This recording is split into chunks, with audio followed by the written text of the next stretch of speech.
Begini tradisi nuzulul Quran Ramadan di Aceh.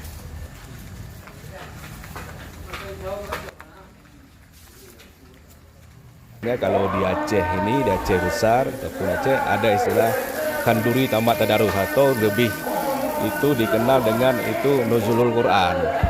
Ini memang berlangsung memang sudah semenjak lama. Itu dengan ciri khas kita Aceh Raya itu pango itu adalah kuah belangong. Gulenya kalau kita adalah ciri khasnya adalah pisang, buah pisang kita potong-potong gulai kita. Kemudian ada kita kupas bawang supaya kuahnya itu kan supaya enak kan. Mungkin ini ada sekitar 18 buah belangong itu kualinya besar. Kemudian yang dimasak itu adalah sapi tradisi kita.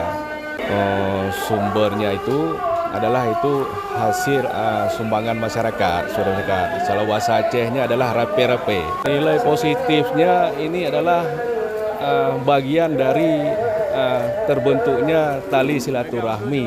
Pertama kan sesama masyarakat kita Desa Pangoraya, ukhuwahnya selalu terjaga, kekompakan.